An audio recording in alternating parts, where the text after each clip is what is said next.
Hi, it's Neil McGovern here. Today I'm going to talk about a few weird multiphonic sounds.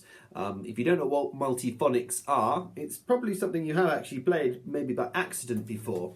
The most common thing you get is if you're trying to play a G, 1, 2, 3 with the octave key, and you accidentally don't put enough pressure on here with the lip, and you get this sound. A little bit of a gurgle like that. Often you get it on the G sharp. Yeah, and also you get it on the E. More subtly there, but you can hear it's just a little bit unstable. What is a multiphonic? It's when the saxophone is essentially confused. It's trying to play more than one note at the same time, but it can't, so it oscillates between 2, 3, maybe 4 notes, I think. And usually the notes, sadly, are kind of a little bit out of tune. You might get quarter tones or notes that are just detuned very slightly, which means that it's not particularly useful if you're trying to play, a multiphonic that fits really well over a particular chord, say a C7 chord or something like that. It's not always going to work very well. There are a few that sometimes might just about work, and sometimes they will work even though they don't fit the harmony of what you're playing particularly well. Obviously they're notated in a lot of 20th century modern music, contemporary music, new music. You get a lot of them written out in various ways, and sometimes it's just open. They just composers like to just leave you free to work something out, which is often the best bet, because a lot of the times when people are trying to tell you do this multiphonic, it can turn into a bit of a nightmare to actually play that multiphonic well and feel comfortable with it and actually get what was after. And sometimes they do sound different on different instruments. Anyway, I'm going to show you a few different ones today. One of the most common ones that people like to play, and it's so common now that I actually don't like hearing it, is what I was once read in a book from Raphael Ravenscroft of Baker Street fame, called The Ugly Sound, which was 1, 2, 3, 4, 5, 6, 7. So you're going to finger basically low C, and then just remove your F finger, remove your 4th finger there, and that yields up this lovely beast, which you probably have heard before. To me, it really does not sound very interesting. We, as saxophone players, we've all heard that many, many times. I'm sure other instruments have these strange things where we're overly familiar with a particular sort of technique or sound, and it's become a bit almost cliche and kitsch to us. So I don't particularly enjoy that one very much. Let me just deconstruct it very slightly though. What I will do is I'm going to isolate the different notes that are within that multiphonic. So the lowest one is some kind of F.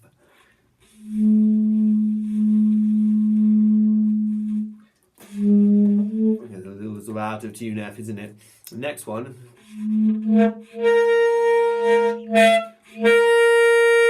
You get that? This is G. And then the top one. So that's a C sharp. Yeah, it's ish. Again, they're all a little bit out of tune, you can hear. And then maybe there's something higher in it.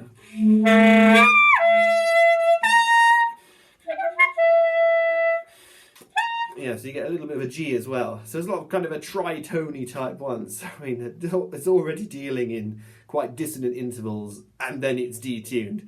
So the effect of these, some people really don't like them, but actually they can sound pretty cool. Anyway, this is what it sounds like again. Occasionally you'll be asked in pieces to play a low part of the multiphonic, then the multiphonic itself, and then come out on a higher one. I'll see if I can do that.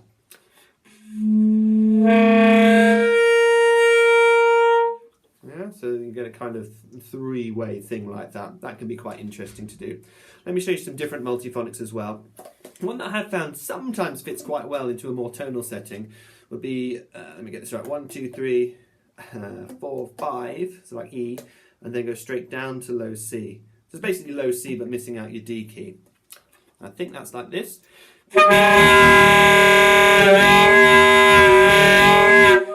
And you can hear there's actually kind of 2 areas in that. Some of them almost feel like double multiphonics of some kind. I haven't analysed that, but it feels like a sort of low bit and then a high bit, and it kind of sounds reasonably good in C major sort of tonality, E flat concert. But Let me give you a few more that I found work quite well. Sometimes people just want you to play crazy multiphonics, and so it's good to just have a few at your disposal. So another one I do sometimes will be the low B flat, and then you're going to remove your D key. Actually, I think that one works on its own.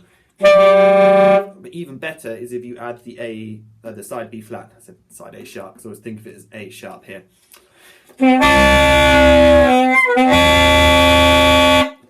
And you can hear that one's a little bit higher up.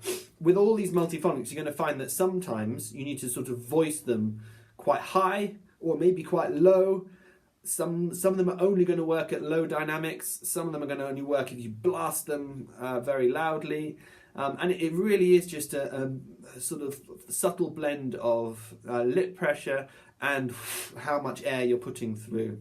Some multiphonics simply are not going to function at all volumes. They're just not, and all lip pressure. I mean, you have to find what's right for each one, and there's kind of an ideal setting for each one. Like there's a couple which I remember I learned years ago, learning a piece for the old Deconstructing competition.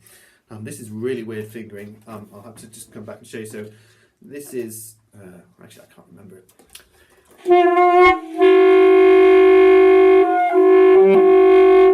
Yeah, it's basically this. So you get 1, 2, 3, thumb on the high E key, F, E, and then low C. That's really weird. And you can hear that's very sort of distant sounding. If I try and blow that really loudly, it just doesn't work. It goes into a note itself and locks there. So you have to be very flexible. I might do another video on the baritone because it has very strong multiphonics right down the bottom on the low A, which has been made quite famous recently by the Leo P guy on baritone sax. He's just awesome. But it's very similar, in fact, to how the bass clarinet works. So what I might do is get some multiphonics on bass clarinet and compare it with that low A on baritone saxophone. But anyway, that's a bit of an introduction to multiphonics. There are absolutely hundreds of them. I suggest that you work with a few that I've just given there. Let me give you one more just to finish with, and that is what is often given as a high A fingering, which is 2, 3 octave key. And if you just detune that, it has to be actually quite loose. So you're not aiming for high A, you're aiming for something a little bit under it, and hopefully it'll come out like this. And what you can do, my chair, is take off the octave key, and sometimes that helps it a little bit. And that actually makes it a little bit more stable. So you're kind of stopping it whiz up too high. You often hear that in more kind of pop settings, as kind of screaming for a high note. There's one on the high F sharp fingering as well in a similar sort of way. I mean, there's absolutely loads, like I say. So experiment, find what works, and just adjust your lip pressure. Adjust the amount of air you're putting through for each of them. You're going to have to kind of be on a bit of a voyage of discovery for yourself for finding these things out. But anyway, that's a few suggestions. I shall try and remember those fingerings and put them in the comment. But hopefully that helps.